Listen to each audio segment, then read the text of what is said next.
This week is Parshas Toldos. Pasuk starts off, Ve'ela Toldos Yitzchak ben Avraham, Avraham hoilidus Yitzchak. So it's very interesting that we're talking about the Toldos of Yitzchak, and then we go back to Avraham, and then we talk about Yitzchak's children. Now, what's interesting is Stamazay. It's good to know the Torah does not talk about Yitzchak. Very, very little. We know when he was born, we know about the Akedah, and we know what follows after that. And the most of the story of Yitzchak that we know is based off of the story of his children. Now, what we spoke last week in Parshas Chayesara was very much along the lines of the fact that Yitzchak was a Midas Hayira, which was on a level that was a drop too high, or more than a drop too high, for the regular people of this world. So he was he was in a certain sense disconnected, and he wasn't able to have shaykhs to this world as he was in Oila Tamima. Memela, the Torah doesn't even talk about him, in a sense. But obviously there's tremendous amount that we can learn from that fact alone. But the whole concept of the Mid of Yira, the whole concept of giving your life for HaKadosh Baruch Hu. So Zok Rashi, Ve'ela told us Yitzchak, Yaakov and Esav Amur in the Parsha. It's going to discuss Yaakov and Esav in the Parsha. Before we talk about Yaakov and Esav, I want to talk about the next Rashi. Next Rashi is Avram hoilidus Yitzchak. Why are we doing that? We just said, Eila tells us Yitzchak, Ben Avram. Okay, you want to tell me who Yitzchak is? We'll give Yitzchak the Yichur, said he's Ben Avram, in case we're not sure, maybe. Avram hoilidus Yitzchak. Avram gave birth to Yitzchak. What's that about? Why do we have to know that? Why do we have to do that?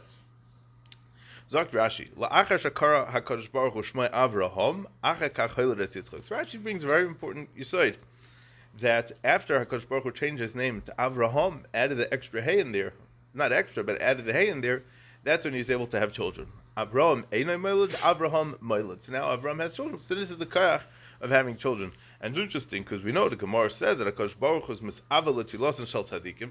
HaKadosh Baruch Hu has tremendous desire to hear the tefillos of the tzadikim, so HaKadosh Baruch Hu puts them in a matzav of tzaris. Ubefrat, not being able to have children. Why is that? So if we have time, we'll talk about it tonight, Mitzvah. But that's the concept b'chlal that we should daven. But why is it dafka in this oifen that they don't have children? So I think we mentioned previously that Reb Tzadok writes on Peged HaKarim. Reb Tzadok himself didn't have children. Reb Tzadok wrote a whole sefer about the union of Akarim, which is the people that physically can't have children. So he explains in the very beginning of the sefer, his basic introduction to the sefer is that Al Pidar HaTeva, the normal way is that they should have children. But because these people are tzaddikim, they're living l'mayl min HaTeva, they're not living within the regular realm of where everyone else lives, so they didn't have children. And it was for a totally different thing, that, he can't have kids because he has a physical issue. It wasn't necessarily, meaning, the reason why they didn't have children isn't because they had a physical issue. By Sarah Grada says that she didn't, that she wasn't able to have children physically, but HaKadosh Baruch Hu made it like that dafka. There's tremendous hashgacha, stamazay, when children are being born into the world, right? There's tremendous hashgacha. The Gemara has a lashon in a few places.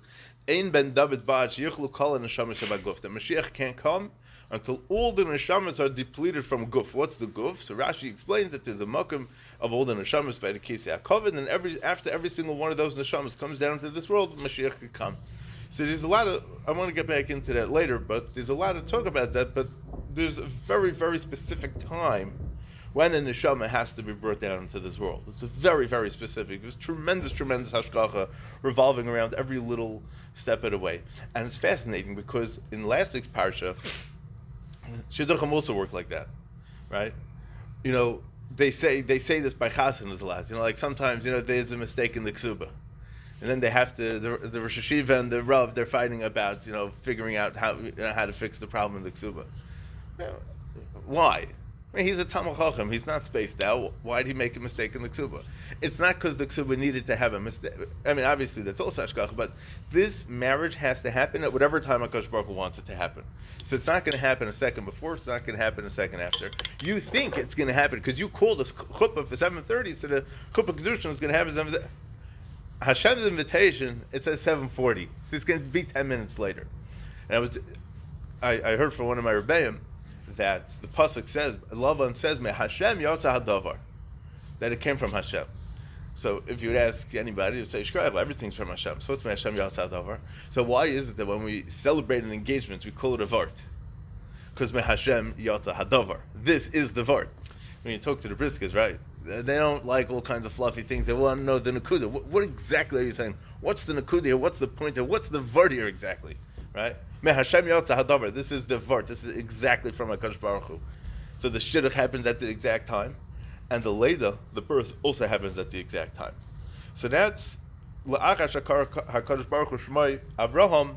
Because only Avraham can have children, Avram won't be able to have children. Another pshat, al yidesha kosav hakosav Yitzchak ben Avram, who's kakloima Avram hoiledes Yitzchak.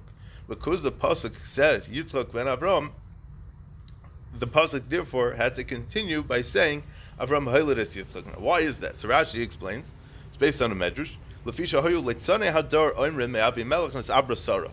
This is going to take us back to last week's parsha. That says that the Litzanei Hadar, the people who would mock and ridicule anything chashuv, so they would say that Sarah became pregnant because she was with Avimelech. She lived with Avram for many years. She never had children. And she was never able to have a child from that. So what does Hashem do? Kלסתר פניו של יצחק דומה לאברהם. So he made Yitzchak's face look exactly like Avram. And everyone was able to testify that Avram was the one that gave birth to Yitzchak. And that's why the pasuk says Yitzchak ben Avram, to tell everybody, no, that it was from a leda, the Yitzchak was born from a leda of Avram and Sarah. Avimelech was not in the equation b'chlal. This testimony, because if you look exactly like your father, then obviously you're coming from your father, you're not coming from anyone else. So there's a few ha'aris here in the Rashi. Number one, why are they called Litzanei Hadar? Why is this Litzanis? I mean, the mid of Litzanis, Rav Hutner explains in Pachad Yitzchak in Purim, that Amalek is called a Letz, because Amalek is not machshav anything at all. And Amalek is not machshav anything at all. I saw an interesting vart. I hope I can say it over correctly.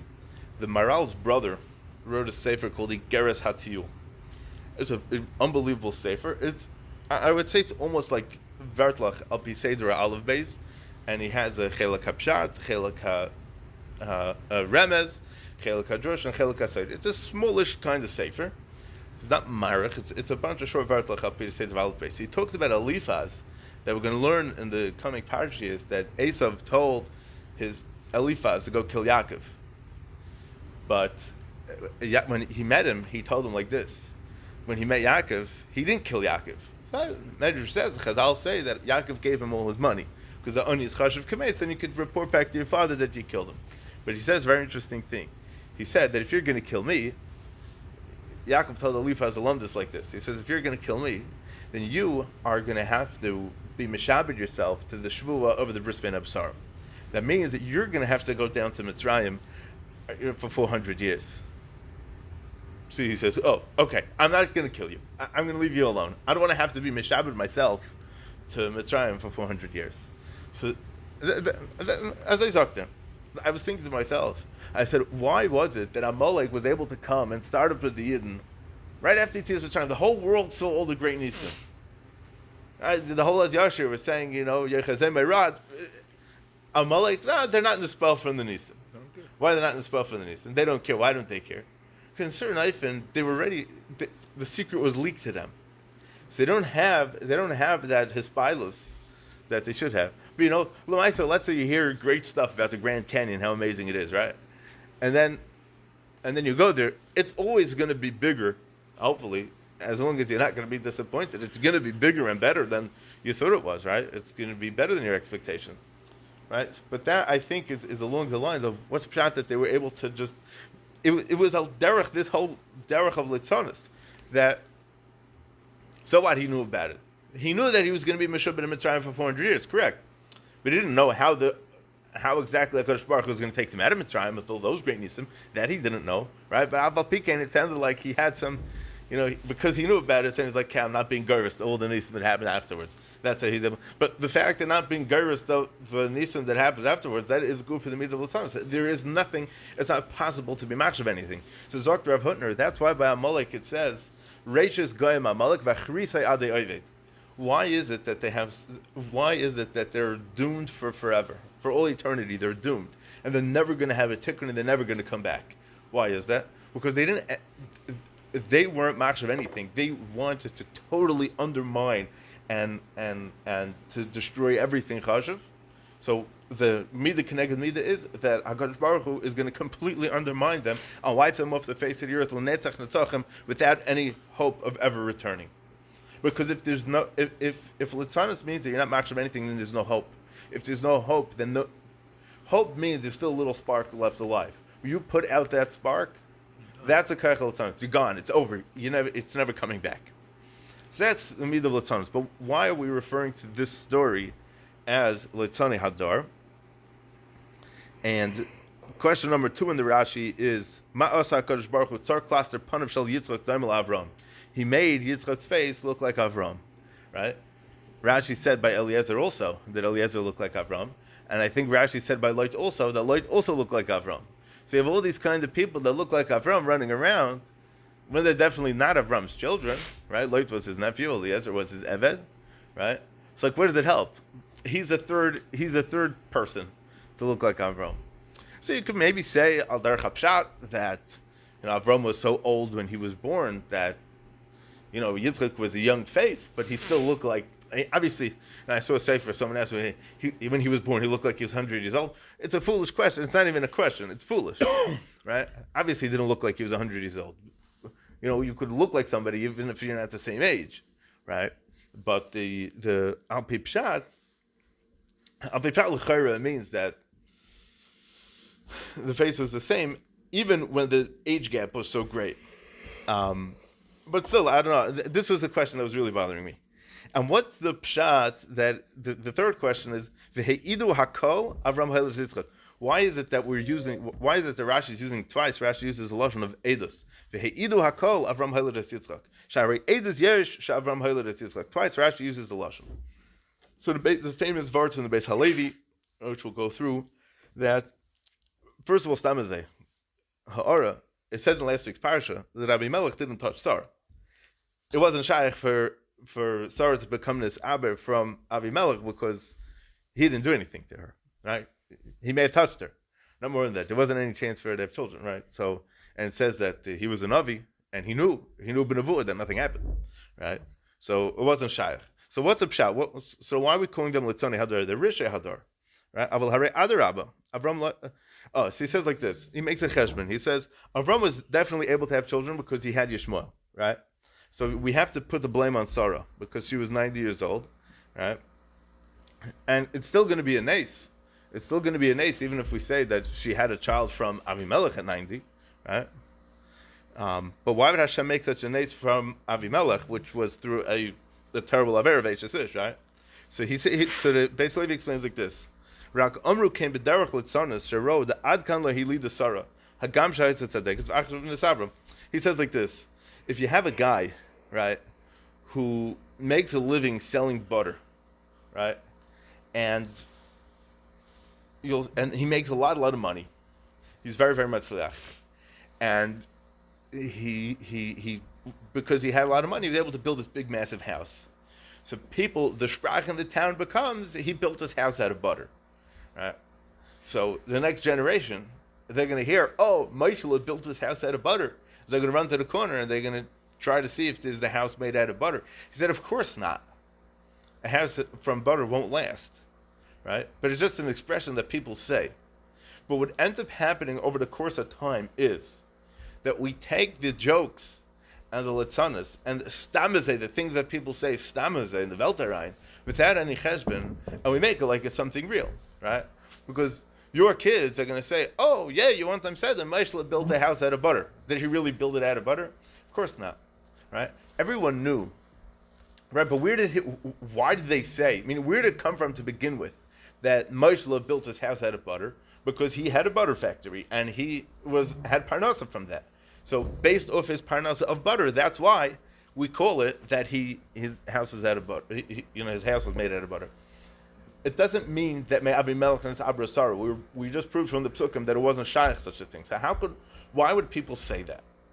So the Gemara tells us in Saita that if if somebody accuses his wife of being mizana, and they go to the base of Mikdash, and she drinks the Meisaita, and she's tahar, I mean, she never sinned, so then she gets all kinds of brachas, right? So what happened here was, she had a Ma'aseh Avimelech, now she's tahar. So now she gets a schus of Zakti Gemara and Saita that if she didn't have children until now she'll have children. Or if till now she had children that were small, she's going to have children that are healthy. If she had children that look like this, they're going to have much more beautiful looking children, right? So now that it was after this Ma'aseh with Avimelech, so they're going to say, Avimelech and Sabra Sarah. It's not because that there was a Ma'aseh of Avimelech and Sarah. There's no shaykhs. There's no Hava meaning to say that Avimelech didn't. We said the Psukim said that already. So what's Pshat? Because through Avimelech, Sarah was able to have a child. Through the money that this guy had, he built a house out of butter. No, he didn't build a house out of butter, right? That's what he says. It's interesting, the lesson that he uses. And he says, over time we're going to forget about it, right? And the Divrei Litzanis are going to be remembered. And then people are going to say, it was because of Avimelech and Sabra Sarah, right? Because she was like a Saita, right? And then they're going to say, wait a minute, she was a Saita? Maybe she really, as the story continues, people are going to get more and more caught up in this.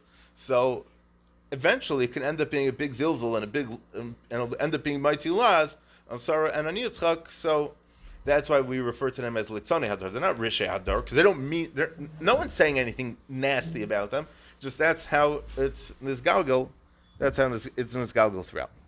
Okay. Now, on the other point that we said that Eliezer looked like Avraham and that Lot looked like Avraham. So then what was the harvacha? What did we gain by saying that Yitzchak now looks like Avraham? So now, when you have Eliezer, Yitzchak, and Lot sitting by Avram, Yitzchak, and Eliezer sitting by Shabbos Suda, you have three, it looks like triplets. They all look exactly the same. Yeah, so it's a mud nesach. But I want to share a Gemara with you, and a little bit of understanding of the Gemara after. The Gemara Sanhedrin on the Lamed Ches. First of all, somebody be kedai to see the mission over there that that HaKadosh Baruch Hu created HaKadosh Baruch Hu created the world in such a fascinating way. How every single person looks differently than somebody else. Kishem shem parts of fame, Shavais kachen they say, and Shavais they don't think alike and they don't look alike. So what's Gairim what? It sounds like that one's Gairim the other, right? If I think differently, then I look differently, or I look differently, maybe I think differently. But the concept is that a face is called a panim. Panim is milashon pnim, what's inside. And that's how Chazal and others understand that that's what it means that he looked like Avraham. Doesn't mean necessarily that his physical appearance was like Avraham. His inner mitzias was exactly like Avraham. So you'll ask, Av and Yira. Av and Yira always go together. It's Nishkin Kasha. We could talk about that. But let's read the Gemara, Lamed Ches Amud Aleph in Sanhedrin. Tana Rabbanan, we learned in a Braisa. Lahagid Gdulasai Shamelech Malchem Lachem HaKadosh Baruch Hu. To speak out the greatness of the King of all kings, HaKadosh Baruch Hu. She'adam Tevea Kama Matbeis, a person mints many coins, B'chaisim Echad, with one stamp, V'kulan Diamond Zelazah. And they all look exactly the same. Aval HaKadosh Baruch Hu Tevea Kol Adam B'chaisam Shel Adam Arishan. All people have two eyes, have a nose with two nostrils, have one mouth, have two ears, 5 fingers on each hand, they have a chest somewhere in the middle, but yet nobody looks the same. So how could he pull that off? That's a very godless. And not one of them looks like his friend. Shenemar, like the pasuk says, you turn over the form of the stamp, and they'll all stand like they're dressed. Why did HaKadosh Baruch Hu create like that? I don't know. Dr. Seuss has a book, 24 Daves. He has 24 kids and named all of them Dave. What's the difference? Why can't, let's say all the Chinese people look the same, right? I don't know. Why is it that HaKadosh Baruch Hu just didn't make that every single person should look the same? If you talk to the big bikim in animals, they'll tell you that every zebra, the stripes on the zebra are as different as your fingerprints. The science will tell you such a thing, right? Come on, all zebras look the same. Don't tell me that they're it could be, but I don't see it. You don't see it. It's like, why does HaKadosh Baruch Hu have to make everything so different? In parts of Zok the Gemara, Shlo Yira Adam Diranoa, a person shouldn't see a nice house, V'ishanoa, or he'll see a nice woman, V'yamishli, he'll say it's mine. Right? Because, I'll say it's mine, then you'll come in, you'll say it's yours. See, we'll go to the dine, and the dine won't even know what we're talking about, right? Because I look like you look like me. There's no way to know the difference. Vein adam machisha, hoyel vein heker beinayim, right? I go to the store, buy something on credit. I'll never have to pay because, it'll be a free for all because there won't be any responsibility in any way. Shenemar, like the pasuk says, "Vayimna merisham Aram." Hashem will withhold his light from the risham. Uzraya rima tishaver. Uzraya rama tishaver. Hashem will break the gaiva of the risham. Tanya, and the Brisa continues. Meir would say, the three things, the three distinct features in each person that make him completely different than everyone else. B'mara, the way he looks. B'koil, his voice. B'mara, the way he looks. U'b'das, and the way he thinks. B'koil b'mara mishum erva, right? Because like the Gemara Gittin says, right? How do you know it's your wife if it's pitch dark, right? Hey, Chsuma, the Gemara asks, how could a blind person be motor to marry a woman? Maybe he's going to marry. He doesn't know the difference. He never saw her, so how could he get married, right? And the reason why a person has different das is because of the gazlanim. Zok Rashi, mishum vayimna merisham oiram, klastar panav, meaning that the or that we're referring to means the distinct features of a person's face. Because their face shouldn't look exactly like their friends. You'll come in, you'll say that you bought something. And then the other guy's going to come in and say he bought the same thing. You're going to end up beating each other up. But I don't know, how am I supposed to know the difference? They look exactly the same. Mishum erva, the wives are going to get confused with the husbands.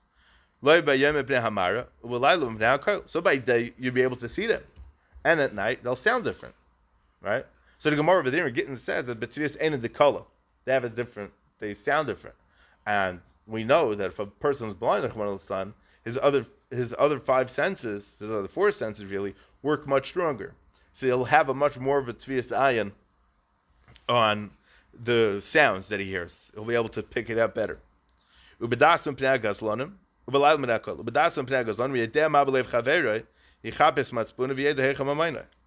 everybody would think alike, imagine everybody thought the exact same thing, right? From when they woke up in the morning till they go to sleep at night, right? No one's going to be able to have anything private, and no one's going to be able to have, if I do an Aveira, you're going to know about it. Because we all think exactly the same. We'd probably end up all doing the same Aveiros, we'd probably all end up doing the same mitzvahs. And like the din v'cheshbon on things is going to be really insane, right? Because then, one guy's Machal Shabbos, everyone's going to be Machal Shabbos, like it's going to be crazy, right? One guy learns about Smad Rabbah for 18 hours, everyone else is going to be Meshuvah to that Smad for 18 hours. It can't work like that. The world's got to move, right? So obviously, HaKadosh Baruch Hu made this Greis Hazach that ain't parts of Fein Daim Zelazah. It's a fascinating thing. So when I first asked this question, I was thinking about it, in Rashi, like, what does it help if you have Eliezer that's Daimet Avram, you have Loit that's Daimet Avram, you have Yitzchak that's Daimet Avram. But now let's think about this for a second. Let's break it down. Who is Eliezer? He's Eved Avram. He's Dailo Mashkim Mitayis Rabbi Lacherim. He had a very different role in the world than Yitzchak. His Pnimius, his Pnim, his Panim, his Kalaster Panav. First of all, Rashi doesn't use that lashon by Eliezer. Each time Rashi uses different lashon, so obviously it means something else. Right, but let's just, without getting involved in the technicalities of the Lashonis, let's just break it down simple. Eliezer's role was to be Deilo Mashkim Mitayis Rabbi Lacherim, HaMeishal L'Asher Loi. Right? That was the role of Eliezer. Loit's role was to tag along. Right? And when he was busy in Siddim and whatever the story was, so that was his geschäft, whatever the problems with Loit were. Now, Yitzchak, see, it doesn't mean that Loit, Yitzchak, and Eliezer were all the same personality. We're all the same avodah. We're all the same madrega zichna, right? Kishem shem parts of fein daim zelazeh ain't they say in Shabbos, right? So you'll say I parts of fein was daim zelazeh, but it's not, right? They all took from Avram whatever they were able to. Avram was mashpia on them tremendously, but at the same time, they all had something in common because they were all being mushba from Avraham. And my first thoughts to answer the question were that it was different time zones. You know, the story of Lot in Parshat Yaira, the story of Eliezer Be'ikaz in Parshat Sarah, the story of Yitzchak is in Parshat Sarah, but it's mostly what we're dealing with now is in Parshat Toldos with the children of Yitzchak, with Yaakov and Esau. Right? So it's not going to all be the same thing. But I just want to mention that the Ben Yehoyada, the Ben Ishchai, the Gemara over here, he has a good kasha. Because the Gemara says like this, Shelo yira adam dira noah ve'isha noah, and he's going to say, how could you tell me that all the ishas are going to look the same way also? And they're all going to be thinking the same way also.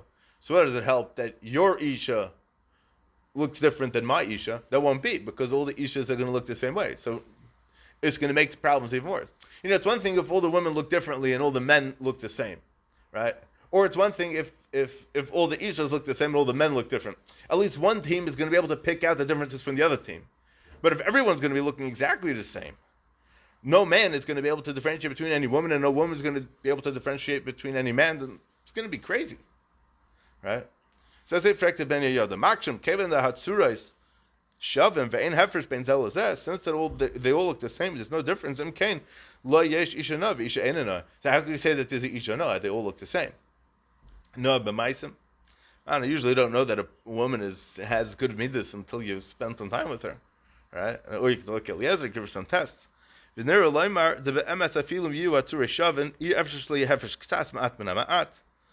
be some kind of difference. Says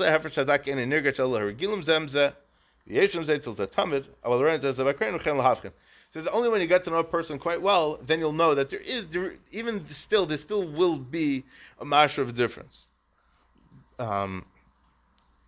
It's like if you would have edus.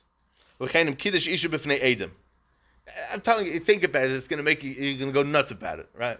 You need Edom to say that you're being Mekadosh this Isha, right? That's why we have Edom by the Chuppah, right? L'chenim kiddush Isha b'fnei Edom, v'ra acheres no mimena, right? The guy's walking in the street, sees a woman that he likes, is better than the wife, the one that he's married to. He says, I was married.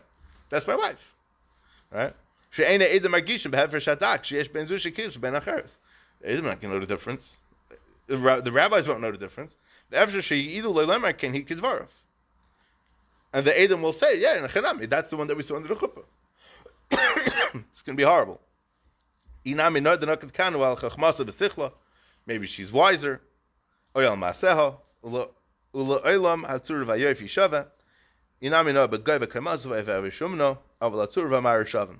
Says maybe the facial features will look the same, but there'll be different heights, different widths, different,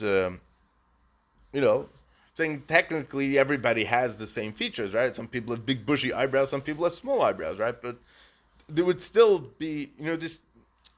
So there's interesting different zachen over here to be able to know the differences. Once on this topic, I figured I'll look into it a little bit, and it's mamish. It just keeps going. This thing, it's really great. There's a Ramban later on in the parasha by Kol Yaakov Ayidayim Yidei Esav. The Ramban says, if they sounded different, right? First of all, they were twins, right? So Pashtus, they sounded pretty similar, right? But Yitzchak started getting suspicious because he says, one second, Esav doesn't mention Shem Shemayim. Yaakov is dropping, so he comes in and he starts talking like Esav, hey, Dad, what's up? All the things. What's doing? He says, what's doing? Baruch Hashem. That's not Esav talk. Esav don't talk like that. Esav talks, of course, he talks like a street guy. He doesn't talk like a yeshiva man, right? So Dr. Ramban, maybe they had similar voices. Yaakov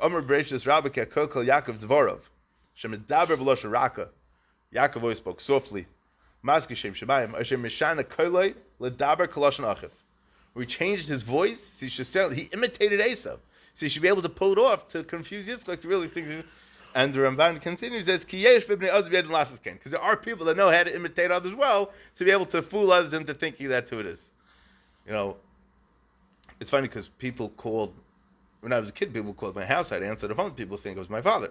I don't know if you think we sound the same, but many people do, right? Mr. Nassim says the same thing as our Gemara. And interesting, the Tveres Yisrael in Pirkei Avos says that there's something called the Yiddish face, the Yiddish look, and brings a pasuk. They all look the same. Meaning all the Yidden have a very Yiddish look. Sometimes you run into a guy and like, I don't know if that's in the Kuda, but sometimes you have, it's a certain surah, a certain, it's very easy to pick up from studying a person's face. I don't know Chachmas parts of there is such a thing, but you could tell a lot about a person by looking at it, by watching his face. It was very interesting. I sometimes, I was talking to somebody for a long time, somebody, a friend of mine, and he was saying something, I don't remember what he was talking about, and then I have to do something must have happened to him somewhere during his life, that something went very wrong, and he was very tzibrochen about it. And I did a little research, and I found that there was a terrible tragedy that happened, that happened to him, that happened to his family. And it was so weird because I had no clue. Because if you'd meet him, you wouldn't know anything. But I saw something, and I hopped that there's something off. There's something somewhere, somehow, something just didn't, and you could tell that by a person's face. I'm not trying to spook you out, I'm just telling you it is. Okay. It says weiter, it says by Yaakov, it says that ki ben zekunim hu loy by Yosef, right? Ben zekunim also means the zivi kunin shal loy doima, that Yosef looked like Yaakov. And it says that by Eliezer also. I'm just going to read a few lines over here, and he says that Yitzchak and Eliezer was the Eved, he was from Nimrod, so he was darker than Abraham. So how could he look the same? But it means that he showed him the pnimius, because panim is milashon pnim. And when he says that he was diamond, it means his pnimius was there. And the Maharsha writes in Megillah, on Daf Chav Ches, shebetzelem demusa odam yesh demusruchnis hamara ma'aseh l'tevel l'ra. That a person could tell, a person who has a good sense of ruchnis is able to tell if a person's where he's holding a ruchnis. The Mishnah in Pirkei Avos says, "Have a makabel kol odam b'sever panim yafis." What's b'sever mean? Why not just panim yafis, nice faces? What's b'sever panim yafis? Zok the meiri, l'pa'amim en lecha matzav ruach. Sometimes a person is not doing good, and when a person comes to try to be mechazik him, he's not in the mood. But even though you're not in the mood, right? When he's going to come to you, you'll smile, you'll make believe, right? Like the Gemara Ksubis says at the end of Ksubis that Uleven Shinai Mecholov says in the Brachas that Yaakov benched Yehuda. It says Uleven Shinai Mecholov. So the Gemara Ksubis says it literally means that there'll be so much milk that their teeth will be white from the milk. But the Gemara Darshan says to mean that it's much better to show your teeth, to show the whiteness of your teeth in a smile to somebody else than to give him milk. So what's pshat milk? So I think the Maharsha says because milk is the spitz nourishment, it's the spitz nutrition, because that's what the mother feeds a child. So it's even better than the mother. When you smile to somebody, you never know what the other person is going through. So it could do even more than what a mother's milk could do. I mean, that's what the Maharsha learns. So it's taka grace zayich, Fine, that was that. And yeah, so that's that. Fine. Let's go a little bit weiter. The Balaturim says Hoylid is b'gematria doime. Hoylid is the same gematria as doime. Shahayu zivi kunin shal Yitzchak doime l'Avraham. So we just explained that in Rashi. It's interesting. This Machmaisha talks very, very similar to the question that the Beis HaLevi was addressing. And he says, why is it that there was a chshad when Yitzchak was born? Yitzchak should be born b'kedusha. When you think about it like this, the Maral gives a mashal in a place. He says that if you're building a building or you're planting a tree, the seeds that you're putting in have to be in the right place. The foundation of the building has to be good.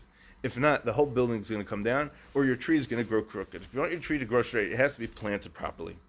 So in the Shurashim of Klal Yisrael, when Klal Yisrael is growing, Klal Yisrael is being created, the Shurashim have to be put in properly. If not, the whole thing is going to grow crooked, and it's going to be horrible. It's going to be a disaster. So why is it that there's like a chshad of an avera when Yitzchak is being born? So he brings from the Ramami Pan writes in his Chuvas that they didn't want to give Shmuel smicha. I mean, B'Sifrei Shel Adam Rishon, very fascinating Gemara about Metzia, the B'Sifrei Shel Adam Rishon, they didn't want to give Shmuel smicha. Why not? It's not a Gemara, but it's Brun Halachas Gedailus. There are a Muslim to it in different Rishonim in different places. Basically, what happened was, Shmuel's father was away on business. Shmuel the Amira, his father was away on business, and someone tried to be ma'anis his mother. And he knew Shemus. He knew, Shemus of Hashem, and he flew back with Kvitzas Haderech to be with his wife, and from that, Shmuel was born. And then he went back to his business right afterwards.